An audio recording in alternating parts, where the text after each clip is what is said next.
Hello મિત્રો, MI કિસાન ચેનલમાં આપનું સ્વાગત છે. આજે અમે નરસિંહપુરા તાલુકા ઈડર જિલ્લા સાબરકાંઠા ભાઈ રામાભાઈ મૂળાભાઈ પટેલની વાડીમાં આવેલા છે.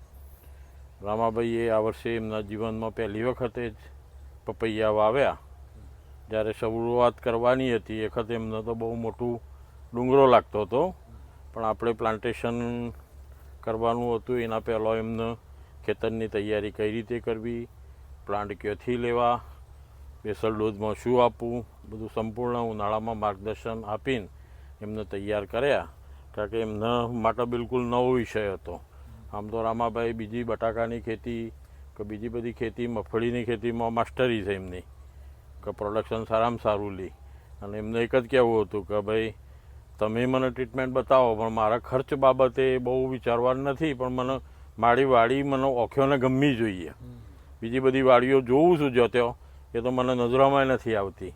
એટલે મેં કાકાને કહ્યું હતું, કાકા આપણે શરૂઆત કરીએ છીએ, ધીમી ધીમી ગતિએ ચાલવાનું, જેટલું કાચબાની ગતિએ ચાલશું એ પ્રમાણે આપણને સામે ભગવાન પરિણામ પણ આપશે.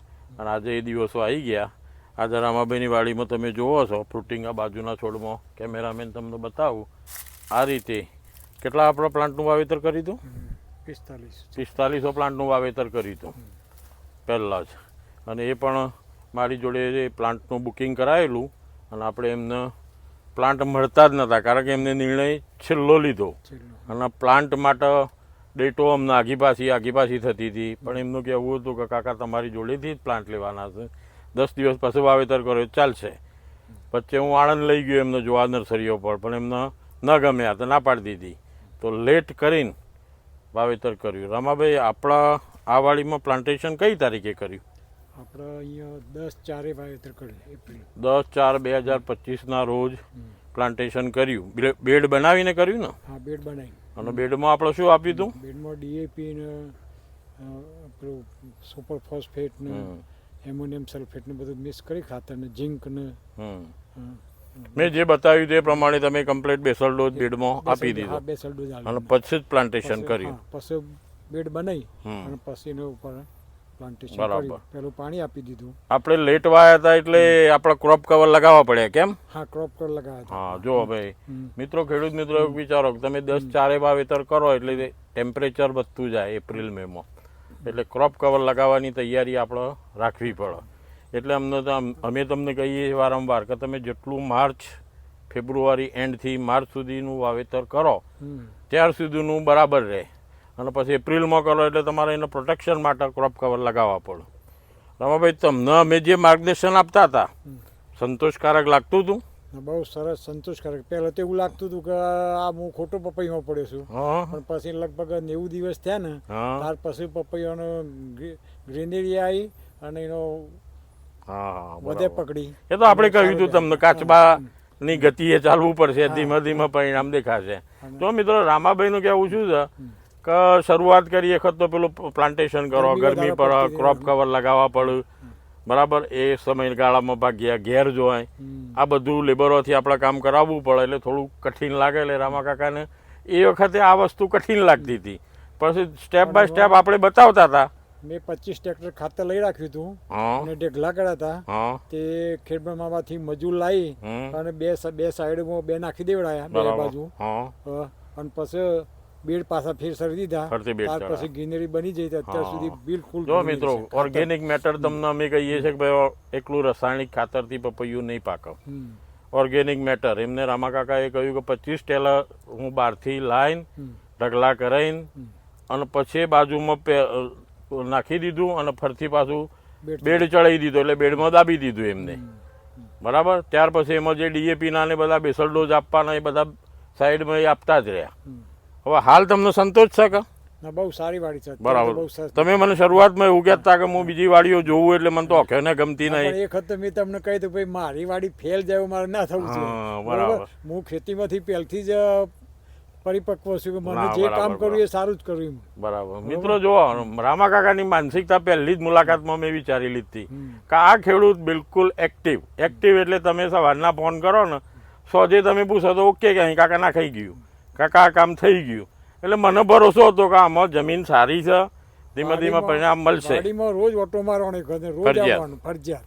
જો મિત્રો આ વસ્તુ વિચારો કે તમારી વાડી તમે 10 વીઘા 12 વીઘા કરો, પણ દિવસમાં એક ઓટો તો તમારે અવશ્ય ત્યાં મારવાનો, અને વાડીમાં શું છે શું કામ આ તે બધું જોવાનું.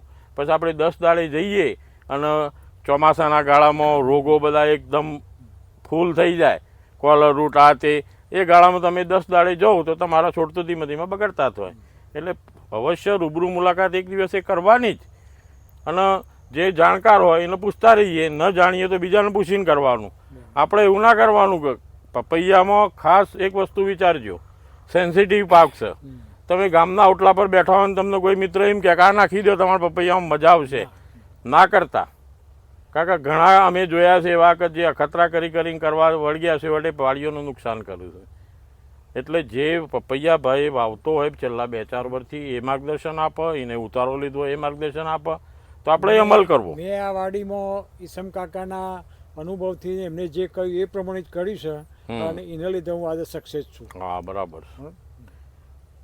તમે જોઈ શકો છો એની ગ્રીનરી જુઓ, તમે ફ્રૂટિંગ જુઓ, હવે નીચેનો માલ છે ને એ ઉતરતો રહેશે, ઉપરનું ફ્રૂટ તમે જુઓ. આ બાજુ બતાવો ભાઈ,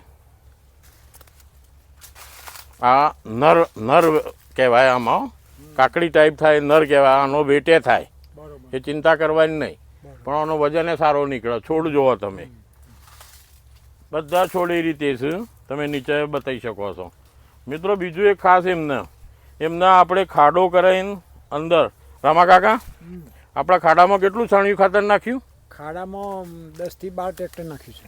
10 થી 12 ટ્રેક્ટર ખાડામાં છાણિયું ખાતર નાખ્યું, બેક્ટેરિયા નાખ્યા, છાશ નાખ્યું, ગોળ નાખ્યો. આ બધું ડાયલ્યુટ થયા પછી વેન્ચુરી મારફતે એમને મેં કહી દીધું છે કે તમારે જેટલા વખત ચડાવવું એટલા વખત ચડાવવાનું. આ જે ક્લોરોફિલ તમને દેખાય છે ને વાડીમાં, એ કાર્બનનું કારણ છે. એ અત્યારે ચણા અને ગોળ ને બધું 15 નાખું છું. હા, ખાડામાં નાખતા જ રહીશે, અને એ જે લિક્વિડ છે એ ચડાવતા રહે. ખાડાથી ટૂંકમાં તમને ફાયદો થયો ને, એના લીધે જ આ ગીનીડી છે. હા, હવે મેં તો એમને અત્યારે હાલે કહું છું કે બટાકા તમે કરો ને તો ખાડાનું પાણી અવશ્ય ચડાવજો તમે. ચડાવવાનું જ છું. હા, તમારા 50 કટ્ટા નીકળતા હોય તો એની જગ્યાએ તમારા 60-65 કટ્ટા નીકળશે. આવું જેને લિક્વિડ ચડાવ્યું છે એના અનુભવ પ્રમાણે હું કહું છું તમને. એટલે ખાડાનું જે રિઝલ્ટ છે બહુ સારું છે, અને દરેક ખેડૂતોએ ખરેખર ખાડા કરવા જ જોઈએ, અને બીજી ખેતીમાં કરવા જોઈએ. હું તો એમ કહું છું, પપૈયાની ખેતીમાં નહીં, તે બટાકા કરો કે બીજી ગમે તે મગફળી કરો, કપાસ કરો, અને એની અંદર તમે રોજનો 3-4 બેરલ નીકળ્યું તો 3 દાડે ચડાવો, 4 દાડે, તો એનાથી બહુ ગીનીરી આવે છે. બરાબર. જો મિત્રો, આ ખાડો એટલે આપણે અગાઉના વિડીયોમાં બતાવ્યો છે, મર્ચિંગ કરીને અંદર છાણિયું ખાતર નાખીને આ બધી રીતે ડાયલ્યુટ થાય છે. કોઈ ખેડૂતના આ બાબતે ખાડો એટલે શું પ્રશ્ન થતો હોય તો તમે મને મારા નંબર પર ફોન કરીને પૂછી શકો છો, અને એનું પરિણામ તમને આ વાડીમાં હું બતાવું છું, જોઈ શકો છો. મેં ખાડામાં 20 થી 25 ટ્રેક્ટર ખાતર એવો ખાડો કર્યો છે. 25 ટ્રેક્ટર 30 બાય 25 નો ખાડો છે. બરાબર. એટલે આવતી સાલ તો વહેલી તકે ભરી દે હવે. હા, આવતી સાલ તો વહેલી તકે. પણ રામાભાઈ એક વસ્તુ પાછું ખાસ યાદ રાખજો, તમારા માટે સારા સમાચાર. જે તમે ખાતરું અંદર છે અત્યારે હાલ મે મહિનો, એપ્રિલ મહિનો બે એટલે પાણી બંધ કરી દેવાનું, એટલે સુકાઈ ગયું. એ જેસીબી થી બહાર કાઢી દેવાનું, અને એ ખાતરની તમારા યુરિયાની કે જે બેગો હોય ભરી કાઢવાની. એ ખાતર તમારા દરેક ક્રોપમાં વપરાય. એ કમ્પોસ્ટ ખાતર કહેવાય. એટલે તમે 15 ટ્રેક્ટર અંદર નાખ્યો તો 15 ટ્રેક્ટરનું કમ્પ્લીટ ઉપયોગમાં આવશે. રસિકભાઈ જે તાજપુર વાળા છે ને, એમને 600 બેગ ભરી હતી, અને એમના પપૈયામાં અત્યારે હાલ એમને 200-250 બેગ તો અંદર નાખી દીધી. હવે બટાકામાં વાપરવાના છે. એટલે મિત્રો, ખાડો 2 ફાયદાકારક તમને. એક તો તમને લિક્વિડ આપે છે, અને કમ્પોસ્ટ ખાતરે આપે છે. એટલે ખેડૂતોને આ બધું અમારે બતાવવાનું ખાસ કારણ એ છે કે તમે પરિણામ જોવો પહેલો, કે ભાઈ પરિણામ કેવો દેખાય છે, તો આપણે ખાડો કરવાનો. મેં પપૈયા વાવતા પહેલાં જ મેં સમયને મારા વાત થઈ કે ખાડો પહેલો જ મેં કરવાનો ધ્યેય નક્કી કરી દીધો હતો, અને પપૈયા વાયા પછી લગભગ એક 45 દિવસ સુધી ખાડામાં ભરેલું રાખ્યું પાણીને બધું, અને પછી મેં બેક્ટેરિયા નાખી અને પછી 60 દાડે ચાલુ કરી દીધું. બરાબર. 60 દાડે. અને આજે પરિણામ આપણને દેખાય છે ઉપર છોડ ઉપર, કે આટલી છોડની છત્રી મજબૂત, કોઈ વાયરસ નહીં, કોઈ રોગ નહીં, ફ્લાવરિંગ સિરીઝમાં ચાલુ, આ બધું લિક્વિડ સોલ્યુશન ચડાવ્યું પ્લસ રાસાયણિક ખાતરો આ બધું આપતા રહીએ તો જ મિત્રો આવું પરિણામ આપણને મળે.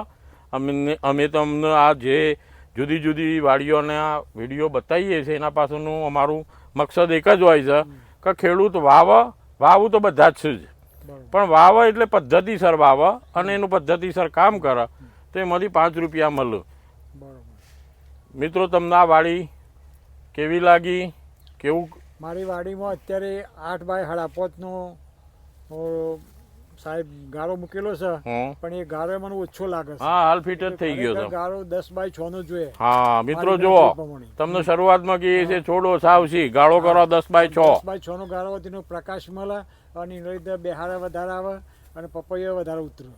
છોડો સાવસી ચાલશે? ચાલશે, હા. પણ જે છોડ એના પર ફ્લાવરિંગ સારું જોવા. તો મિત્રો જુઓ, તમે ખેડૂતના પ્રતિભાવ મેં તમને વિડીયોથી બતાવ્યા. અને આવતી સાલ હું એટલો જ ગાળો મૂકવાનો છું. આવતી સાલ રામાકાકા જે બાબવાના છે એમાં 10 બાય 6 નો જ ગાળો કરવાનો. મિત્રો હવે તમે અમારી ચેનલને જે જોવો છો પ્રતિભાવ પણ આપો છો. અમે ઘણા મિત્રો ફોનથી પણ કોન્ટેક્ટ કર્યું છે અને અમારા વિડીયો જોતા રહીશું. ખૂબ આનંદ છે અમને. અને આવા વિડીયો અમારા જોતા રહેજો, ચેનલને સબસ્ક્રાઈબ કરતા રહેજો, લાઈક આપતા રહેજો. કોઈ કોમેન્ટ હોય તો અમને ફોનથી પણ જણાવશો અથવા કોમેન્ટમાં લખશો તો અમે તમને એનો જવાબ આપશું. જય જવાન જય કિસાન.